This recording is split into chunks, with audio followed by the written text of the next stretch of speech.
بسم الله الرحمن الرحيم الحمد لله وكفى والصلاة والسلام على عباده الذين اصطفى أما بعد درود شریف اللهم صل على سيدنا محمد وعلى آل سيدنا محمد وبارك وسلم۔ السلام علیکم ورحمۃ اللہ وبرکاتہ۔ امید ہے کہ آپ حضرات خیر و عافیت سے ہوں گے۔ ہم بھی الحمدللہ خیر و عافیت سے ہیں۔ آج میرا گزر ہوا سکھر میں پریس کلب کے سامنے، وہاں پہ میں نے وکلاء کی جماعت دیکھی، وکیل حضرات جو ہیں اسٹرائک کرتے ہوئے ان کا جلوس میں نے دیکھا کہ نعرہ بازی چل رہی تھی مہنگائی کے خلاف۔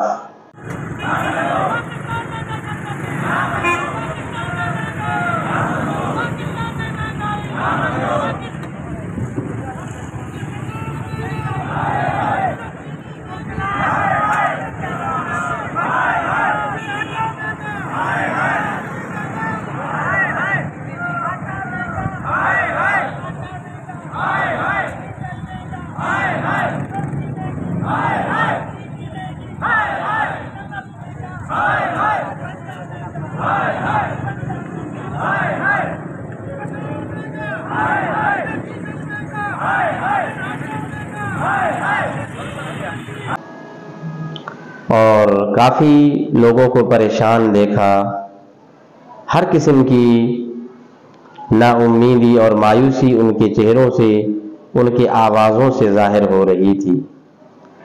عوام سڑکوں پہ آ نکلی ہے، پبلک انتہائی پریشان کن اور مایوس حالات سے گزر رہی ہے۔ معیشت اور تجارت مشکل مراحل سے گزر رہی ہے۔ ہمارا ملک اس وقت تمام تر جو ہے مشکلات کا سامنا کر رہا ہے۔ ہماری کنٹری اس وقت اس بات کے لیے محتاج ہو گئی ہے کہ دعائیں کی جائیں، اور ہمارے حکمران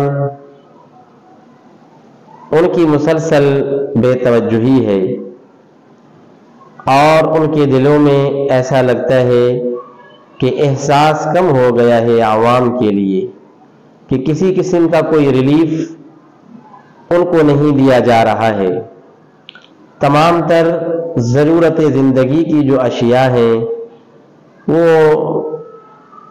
مہنگی سے مہنگی ترین ہوتی جا رہی ہیں۔ سرمایہ دار اپنے سرمایہ داری میں خوش ہے، امیر پھر بھی امیر تر ہوتا جا رہا ہے، غریب کا فکر ایسا لگتا ہے کسی کو بھی نہیں ہے۔ آج وکلاء کی جماعت سڑکوں پہ آئی ہے، کل کوئی دوسرا طبقہ روڈوں پہ آ نکلے گا، اس طرح سے یہ تو ایک سلسلہ چل پڑے گا جو ملک کے لیے بھی انتہائی ایک پریشان کن مرحلہ ہے۔ ملک کے لیے بھی یہ ایک نا امیدی اور ایک قسم کی عوام کے دلوں کے اندر نفرت پیدا کرنے کا ایک سلسلہ شروع ہو گیا ہے، تنافر پیدا ہو گیا ہے۔ اس لیے حکمرانوں کو بھی چاہیے جو اقتدار پہ بیٹھے ہوئے ہیں، ارباب اقتدار کے لیے یہ لمحہ فکریہ ہونا چاہیے کہ کس طرح سے عوام کو ریلیف دیا جائے۔ ان کو سوچنا پڑے گا، اور اسی طرح پبلک کو بھی یہ سوچنا ہے کہ کیا وجوہات ہیں، کیا اسباب ہیں جس کی وجہ سے پورا ملک، ہر خطہ، ہر علاقہ، ہر انسان پریشانی سے گزر رہا ہے۔ مہنگائی کے طوفان کی شکل میں، کبھی کرونا کی شکل میں، کبھی بارشوں کی شکل میں مسلسل مصیبتیں آ رہی ہیں۔ ان مصیبتوں کا اور ان تمام تر تکلیفوں کا سامنا کرنا پڑ رہا ہے، ان کو فیس کرنا پڑ رہا ہے، تو میں سمجھتا ہوں اس کی بہت ساری وجوہات ہیں۔ ان میں سے کچھ ظاہری ہیں اور کچھ باطنی ہیں۔ ظاہری تو آپ خود دیکھ رہے ہیں کہ جب یہ حکمران ہمارے پاس آتے ہیں اس وقت ہم یہ نہیں سوچتے ہیں کہ یہ عوام کے لیے فائدہ مند ثابت ہوں گے یا نہیں ہوں گے۔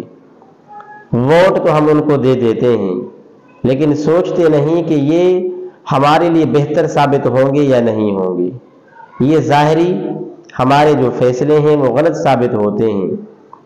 باطنی اسباب یہ ہیں کہ ہم لوگ گناہوں کے اندر گھرے ہوئے ہیں، ہر قسم کا گناہ ملے گا ہمارے اندر۔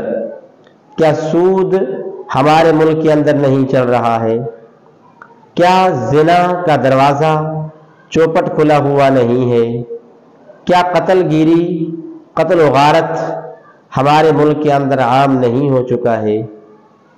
کیا نفرتیں اور جھگڑے آپس کے باہمی جو نزاع ہیں کیا وہ عام نہیں ہو چکے ہیں؟ تو یہ چیزیں ہیں، اور دل کی بیماریاں، نفرت، عداوت، دشمنی، حسد، کینہ، بغض، تکبر، ضدیت، ہٹ درمی، یہ بہت ساری جو باطنی امراض ہیں، جو باطنی بیماریاں ہیں، تو ان سے بھی اپنے آپ کو بچانا ہے۔ جب تک یہ بیماریاں جو باطنی ہیں یا جو ظاہری ہیں ہم ان کو جب تک کہ دور نہیں کریں گے تب تک ہم پریشان رہیں گے۔ ہمارا ملک جو ہے مسلسل پریشانیوں کا سامنا کرے گا۔ آگے اس سے بھی زیادہ مشکل مراحل سے ہم لوگ گزر سکتے ہیں۔ اگر عوام نے ہوش کے ناخن نہیں لیے تو پھر اس سے بھی زیادہ مسائل کا سامنا کرنا پڑے گا۔ اس لیے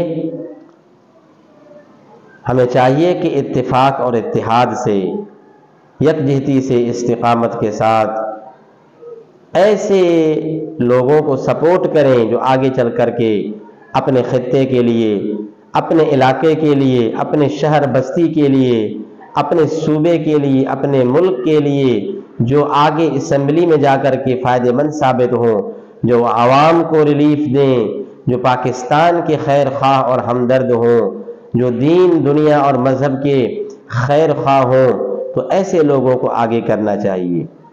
اگر ہم اس طرح نہیں کریں گے تو مسلسل جو ہیں یہ تباہی اور بربادی یہ ہمارا مقدر بن جائے گا، ناکامی ہمارا مقدر بن جائے گا۔ میں سمجھتا ہوں بس یہ کافی ہے۔ اللہ سے دعا ہے عمل کرنے کی، سمجھنے کی توفیق نصیب فرمائے۔